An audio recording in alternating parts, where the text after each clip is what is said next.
Every year seems to have its own theme. 2017, it was big open world games from Nintendo's flagship series like Breath of the Wild, Xenoblade Chronicles 2, Super Mario Odyssey.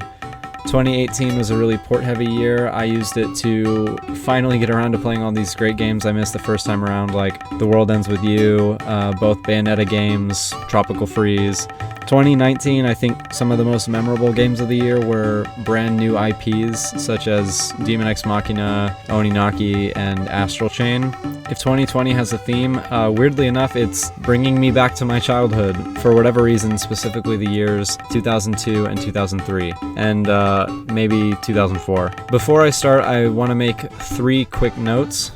First off, ports and remasters are fair game again. In years past, I tried to avoid relying heavily on them, but I think that's going to be impossible this time around.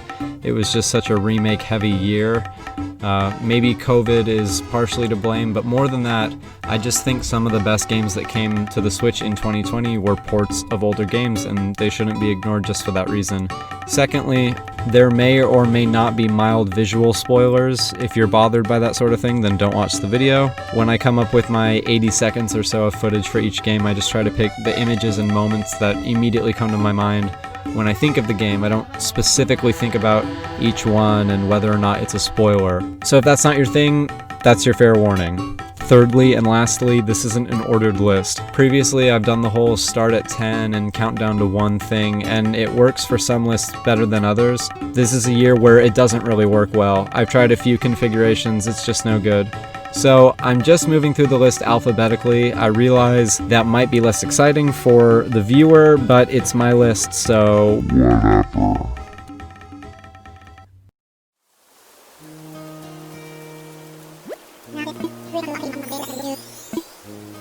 I guess it's appropriate that I'm starting with the game that I probably spent the most amount of time on in 2020, Animal Crossing New Horizons. I think that Animal Crossing perfected its formula a long time ago, and the only place to go from there is to just keep giving more options, more control, more things to do. And New Horizons definitely delivers on that premise. The ability to modify rivers and cliffs and the ability to place furniture anywhere you want outside are definitely the 2 most important additions for me. This is the kind of thing I would dream about while playing the original game on my GameCube back in 2002. But you don't need me to explain the appeal of Animal Crossing. Designing and developing an island from the ground up to your exact specifications is probably something that can appeal to people of all ages and skill levels, and that's another one of Animal Crossing's strengths. It isn't a niche game that requires mastery of some complex battle system. It's a non-competitive and relaxing game that encourages creativity. Even if I knew nothing about a person and what kind of games they were into, this is like the easiest thing in the world to recommend.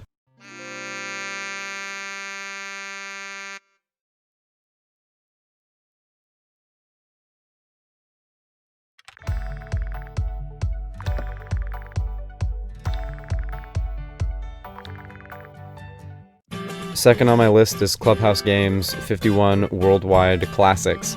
In terms of bang for your buck, you can't do much better. Consider that there are entire games that are only chess, which sell for upwards of $15, $20, and take up more space. As a side note, this entire game is only 2 gigs.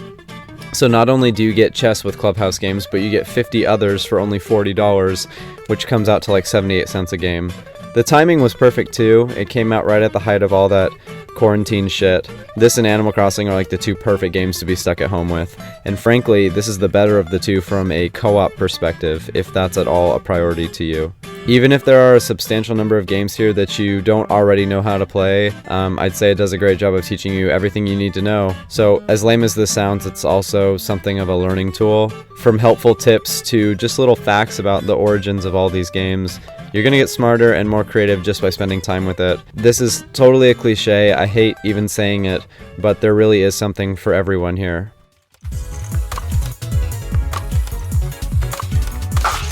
Game set. Against all the evil that hell can conjure, we will send unto them only.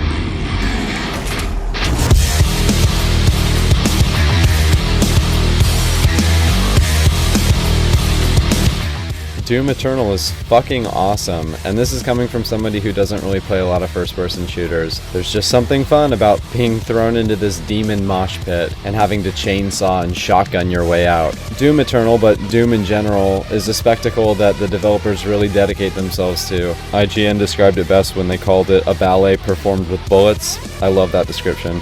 When compared to Doom 2016, Eternal seems to have a lot more emphasis on storytelling, platforming, and weapon upgrade systems. For someone out there, I'm sure that's great, but I'm a simple man who doesn't really go to Doom for those things. At times I would say these elements are even a little distracting, but as long as the core gameplay and the carnage is still intact, it's just as good as the last Doom. It came to Switch within the last month or so, but it actually first released the same day as Animal Crossing of all things. Both are great games for completely different reasons.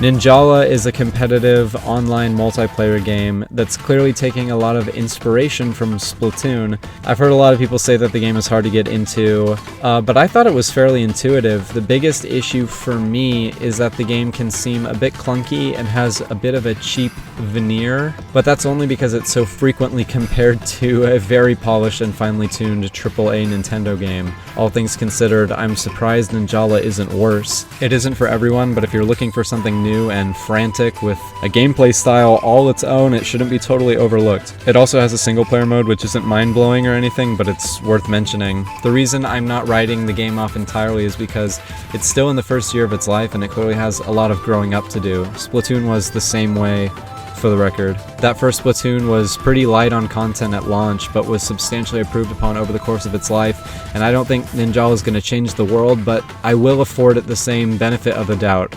If you like Splatoon, that concept, and want something similar, don't let the initial lukewarm reception of Ninjala discourage you from trying it out.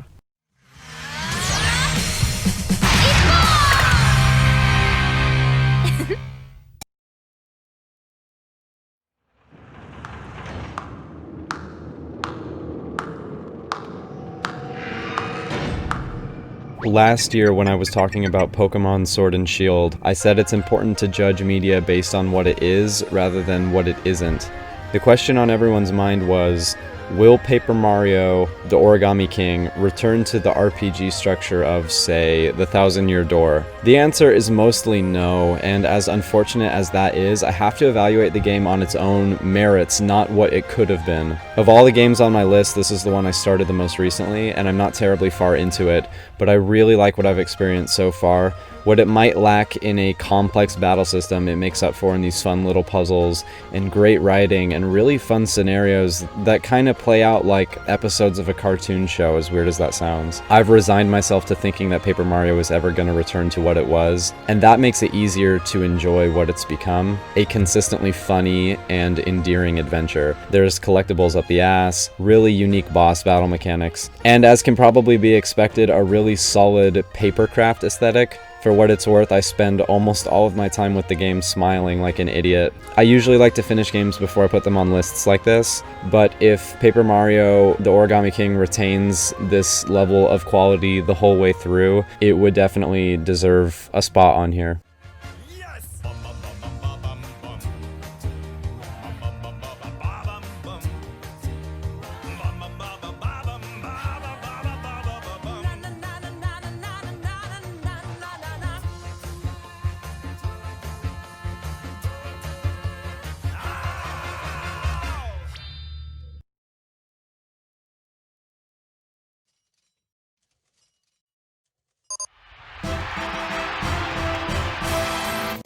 Of all the games with the word Tycoon in the title, Roller Coaster Tycoon 3 is probably the most respected and long-lived. The reason people still play and care about this 16-year-old game with ugly, outdated graphics is because it's still one of the most, if not the definitive roller coaster construction sims. But it's not just the coasters or the parks themselves, it's also a fantastic tool for things like fireworks displays, laser light shows, and more. Over the course of my life, I've spent countless hours in both the sandbox mode, which allows for unrestricted creativity, and the career mode, which is where the game capitalizes best on the whole management sim elements. I highly recommend it if you're a fan of strategy or business simulation games. The game's assets are definitely not unlimited, but your creativity is limitless, and over the years I've rearranged these assets and amenities in so many ways and never get tired of it. Also, the Switch version comes with both the Wild and Soaked expansion packs. RCT3 is the best tycoon game. The only thing that's even competitive would maybe be Planet Coaster, which is made by the same group of people, and with any luck they could be bringing that to the Switch in the future too.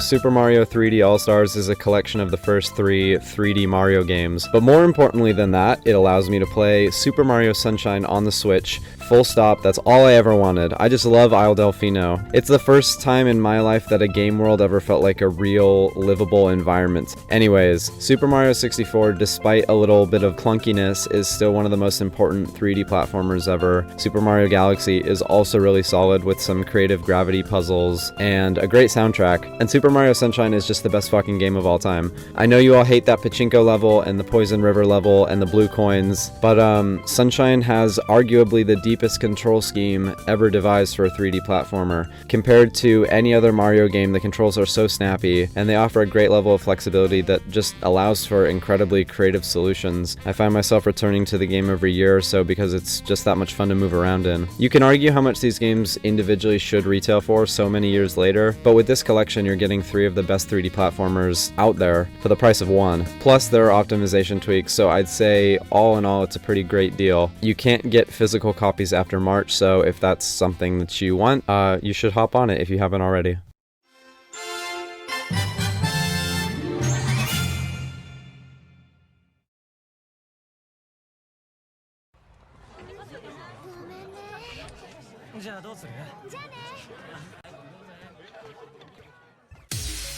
Tokyo Mirage Sessions Sharp FE Encore is a weird game, even for a crossover. At some point, this chick was asked to make a crossover between Shin Megami Tensei and Fire Emblem, and she went, "I have an idea."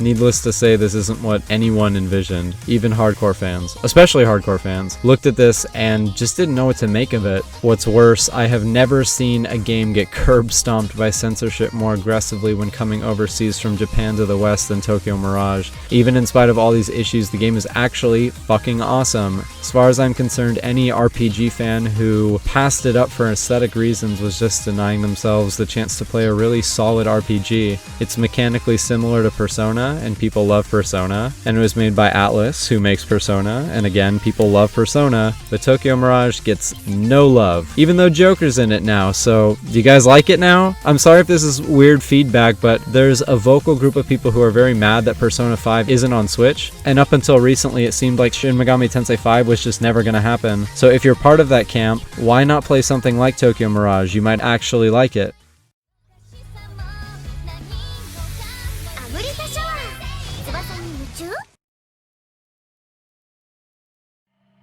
Are you okay? Maury? Oh, am I glad to see you. Oh, you're never gonna believe what just happened. Here's another throwback one. Just on the eve of turning 20 years old, Ty the Tasmanian Tiger got remastered in HD for modern consoles. The early 2000s were dominated by the mascot platformer, and I played so many of them, from Crash to Spyro and everything in between, and nothing resonated with me or left a lasting impression quite like Ty. I'll do my best to explain why. I'm not sure it's gonna really be compelling. You know how people really like Disneyland despite the fact that none of their rides are the fastest or the tallest or the most thrilling when compared compared to other amusement parks. What people love about Disneyland is the strength of its theming. It's sincere and a charming experience, I guess. That's kind of like what Thai is. No one claims it's the biggest or most ambitious game. It's not the longest or the most complex, but it's just a ton of fun. I love the Australian setting and the characters, and these environments are some of the most memorable and enjoyable in this genre, at least for me. I would say if you like this type of game, Thai the Tasmanian Tiger is an easy recommendation, and maybe it's for a selfish reason, but I really want to see Chrome Studios make a 5th Thai game, so I'm really hoping that it does well on the Switch.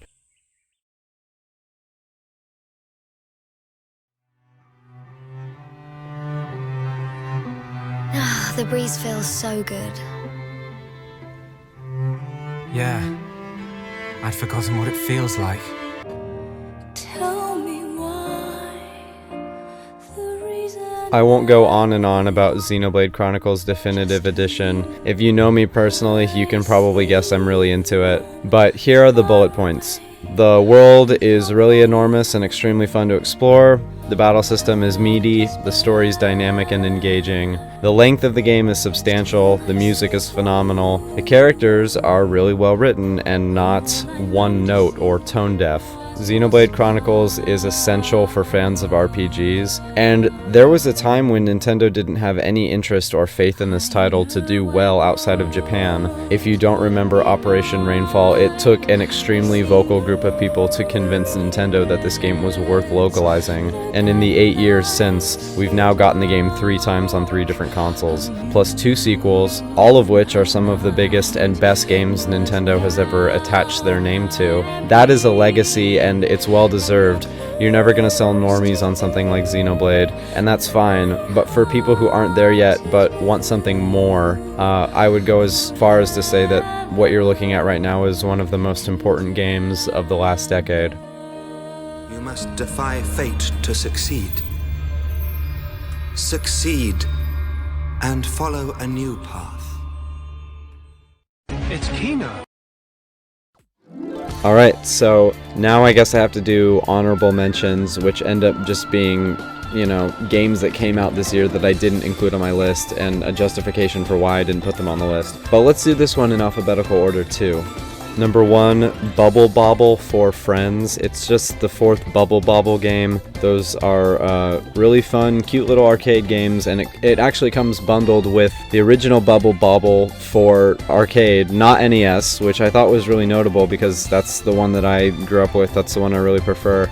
The only problem is this game's $40 for, like, essentially an arcade game, so maybe when the price comes down, I'll, you know, get it, spend time with it, but right now it's just ridiculous. Number 2, Fire Emblem, Shadow Dragon, and the Blade of Light. It's surprising, isn't it, that I've refrained from putting a Fire Emblem game in my list because of my fucking bias for these games, but the reason I didn't include it in the list is actually because it's been on the Switch longer than 2020, just not in English. If you had a Japanese eShop account, you could actually get this game, I think, starting 2019, so I was actually trying to go through the game in Japanese, just using my knowledge of Fire Emblem to figure out where certain things are within menus, but it just got out of control to the point where I was equipping, like, the wrong kinds of weapons, and it's a whole thing. It's a whole ordeal. But it's in English now, which is really cool. If you're a fucking autistic nerd for these games like me, then this is right up your alley. Number 3, Hyrule Warriors Age of Calamity. I'll just say that, like, if you've played one Warriors game, you've played them all. No amount of Zelda fan fiction is gonna make the gameplay any less monotonous. The one Warriors game I had plenty of fun with, no regrets. But beyond that, I'm just not supremely interested in these types of games, especially because nobody gives a fuck about the gameplay. They only want to see more Breath of the Wild content, which I just think is really cringy and not interesting. Number 4, Kirby Fighters 2. I didn't play Kirby Fighters 1, but it seems to run on the same engine as Star Allies, which is cool. Number 5, No More Heroes 1 and 2. Maybe these should be separate on the list. I don't know. Really, I've just been excited for No More Heroes 3 to come out. I haven't really felt the need to revisit No More Heroes 1 and 2. It is cool that they're on the Switch now, so here is me acknowledging that. Number 6, Persona 5 Scramble. Again, it's a Warriors game. It's coming to the West as Persona 5 Strikers, I think, in like a month or two. It's a fucking Warriors game, so I'm not really interested in it. 7, Pikmin 3 Deluxe. Pikmin is like the one series that I don't have any familiarity with, and I've played virtually every main Nintendo series. I've just spent the last 20 years or whatever watching Pikmin move lemons, and I just don't... This is my brain when people are trying to explain the appeal of Pikmin. Number 8, hear me out, SpongeBob SquarePants Battle for Bikini Bottom. I'm not fucking with you. It's actually one of the better licensed games I've ever played.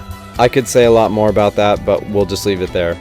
Number 9, Super Mario Bros. 35. It's a free game, kind of like Tetris 99. It's a competitive, I guess you could call it Battle Royale, but I don't know what the correct terminology is, but you play simultaneously with 34 other players to see who's the last one standing. It's cute, it's fun. I don't have much to say beyond that. And number 10, The Wonderful 101. I am really regretful that I have never played Wonderful 101 because I know how acclaimed it is with people I really respect, people whose opinions about video games I really value. I've heard nothing but really good feedback about Wonderful 101, and it sold like shit on the Wii U, so I'm glad to see it get a second chance. Kind of feel like a hypocrite because I didn't pick it up myself and get into it. If there was one more month in the year, I would have spent that month playing Wonderful 101, but it's been a busy and shitty year and it just didn't work out. But I do want to acknowledge that it came out and encourage people to try it, even though I don't have any experience with it myself. I love Platinum Games. I'm consistently impressed by everything they do, and I've heard that this is one of their better outings. Okay, and with that, I'm done. I gotta cut it off here or I'll keep going. Here's hoping 2021 doesn't suck as much as 2020. It can only go uphill from here.